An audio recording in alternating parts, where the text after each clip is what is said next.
Assalamualaikum warahmatullahi wabarakatuh. Perkenalkan, nama saya Susi Yuliawati dari kelas 12 IP 1. Di sini saya akan mengikuti ujian praktek bahasa Indonesia, yaitu pidato, yang berjudul Peran Bahasa Indonesia bagi Pelajar dalam Kehidupan Sehari-hari. Assalamualaikum warahmatullahi wabarakatuh. Pada kesempatan yang baik ini, marilah kita panjatkan puji dan syukur kehadirat Allah Subhanahu wa Ta'ala yang mana telah memberikan nikmat dan hidayahnya kepada kita semua sehingga bisa berkumpul dalam keadaan sehat walafiat. Hadirin yang saya hormati, pidato yang akan saya sampaikan kali ini menerangkan peran bahasa Indonesia bagi pelajar dalam kehidupan sehari-hari. Hadirin sekalian, pengertian bahasa secara umum bisa didefinisikan sebagai lambang. Bahasa adalah alat komunikasi yang berupa sistem lambang bunyi yang dihasilkan alat ucap manusia. Sebagaimana kita ketahui, bahasa terdiri atas kata-kata atau kumpulan kata, masing-masing mempunyai makna, yaitu hubungan abstrak antara kata sebagai lambang dengan objek atau konsep yang diwakil kumpulan kata atau kosakata itu oleh ahli bahasa, disusun secara alfabetis atau menurut urutan abjad, disertai penjelasan artinya dan kemudian dibukukan menjadi sebuah kamus atau leksikon. Pada waktu berbicara atau menulis, kata-kata yang kita ucapkan atau kita tulis tidak tersusun begitu saja, melainkan mengikuti aturan yang ada.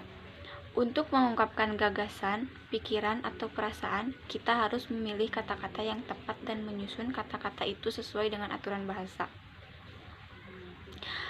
Seperangkat aturan yang mendasar pemakaian bahasa atau yang kita gunakan sebagai pedoman berbahasa inilah yang disebut tata bahasa. Sehubung dengan tata bahasa akan kita bicarakan secara terperinci. Fonologi, morfologi, sintaksis, semantik, dan etimologi. Fonologi ialah bagian tata bahasa yang membahas atau mempelajari bunyi bahasa. Morfologi mempelajari proses pembentukan kata secara gramatikal beserta unsur-unsur dan bentuk-bentuk kata. Sintaksis membicarakan komponen-komponen kalimat dan proses pembentukannya. Bidang ilmu bahasa yang secara khusus menganalisis arti atau makna ialah semantik, sedangkan yang membahas asal-usul bentuk kata adalah etimologi. Adapun fungsi bahasa yaitu seperti berikut. Fungsi utama bahasa seperti disebutkan di atas adalah sebagai alat komunikasi atau sarana untuk menyampaikan informasi atau fungsi informatif. Tetapi, bahasa pada dasarnya lebih dari sekedar alat untuk menyampaikan informasi atau mengutarakan pikiran, perasaan, atau gagasan, karena bahasa juga berfungsi A. Untuk tujuan praktis, yaitu mengadakan hubungan dalam pergaulan sehari-hari. B. Untuk tujuan artistik, yaitu manusia mengolah dan menggunakan bahasa dengan seindah-indahnya guna pemuasan rasa estetis manusia. C. Sebagai kunci mempelajari pengetahuan-pengetahuan lain di luar pengetahuan kebahasaan. D. Untuk mempelajari naskah-naskah tua guna menyelidiki latar belakang sejarah manusia selama kebudayaan dan adat istiadat serta perkembangan bahasa itu sendiri, atau tujuan filologis. Dikatakan oleh para ahli budaya bahwa bahasalah yang memungkinkan kita membentuk diri sebagai makhluk bernalar, berbudaya, dan berperadaban. Dengan bahasa kita membina hubungan dan kerjasama, mengadakan transaksi, dan melaksanakan kegiatan sosial dengan bidang dan peran kita masing-masing. Dengan bahasa, kita mewarisi kekayaan masa lampau, menghadapi hari ini, dan merencanakan masa depan. Jika dikatakan bahwa setiap orang membutuhkan informasi itu benar, kita ambil contoh. Misalnya, mahasiswa, ia membutuhkan informasi yang berkaitan dengan bidang studinya agar lulus dalam setia, pujian, dan sukses meraih gelar atau tujuan yang diinginkan. Seorang dokter juga, ia memerlukan informasi tentang kondisi fisik dan psikis pasiennya agar dapat menyembuhkan dengan segera. Contoh lain, seorang manajer yang mengoperasikan, mengontrol, atau mengawasi perusahaan, tapi informasi tidak mungkin dapat mengambil keputusan atau menentukan kebijakan. Karena setiap orang membutuhkan informasi, komunikasi sebagai proses tukar-menukar informasi. Dengan sendirinya, bahasa juga mutlak menjadi kebutuhan setiap orang. Peranan bahasa Indonesia untuk pelajar dalam kehidupan sehari-hari. Bahasa Indonesia adalah bahasa resmi yang digunakan oleh seluruh warga Indonesia untuk berkomunikasi antar sesama penduduk Indonesia. Bahasa sangat erat kaitannya dengan komunikasi, karena dalam berkomunikasi, bahasa selalu dipergunakan agar orang yang diajak berkomunikasi dapat mengerti. Oleh karena itu, bahasa tidak akan lepas dari kehidupan sehari-hari.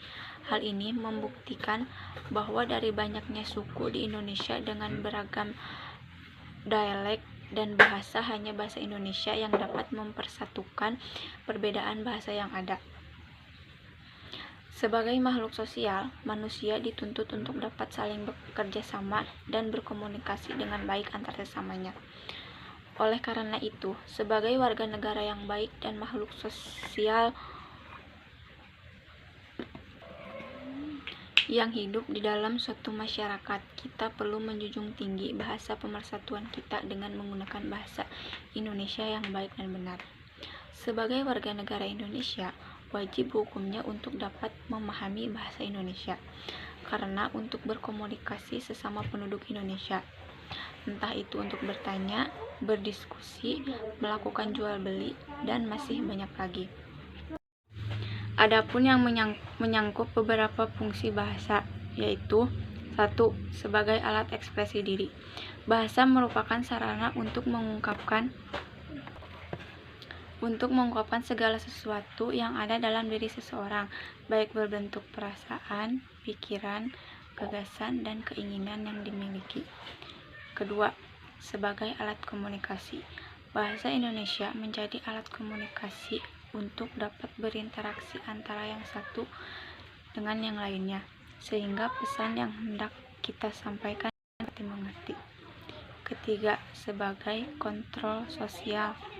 Sebagai alat kontrol sosial, bahasa sangat efektif. Kontrol sosial ini dapat diterapkan pada diri sendiri atau kepada masyarakat. Keempat, sebagai alat integrasi dan adaptasi sosial, bahasa di samping sebagai salah satu unsur kebudayaan, memungkinkan pula manusia memanfaatkan pengalaman-pengalaman mereka, mempelajari dan mengambil bagian dalam pengalaman-pengalaman itu, serta belajar berkenalan dengan orang lain. Yang kelima, sebagai pemersatu. Ada satu fungsi yang menjadi sangat dominan, yaitu bahasa sebagai alat pemersatu bangsa. Mengapa demikian? Karena pada kenyataannya hampir semua penduduk di Indonesia mengerti bahasa Indonesia. Demikian yang dapat saya sampaikan. Mohon maaf bila ada salah kata. Terima kasih atas perhatiannya. Wabillahi taufiq wal hidayah. Wassalamualaikum warahmatullahi wabarakatuh.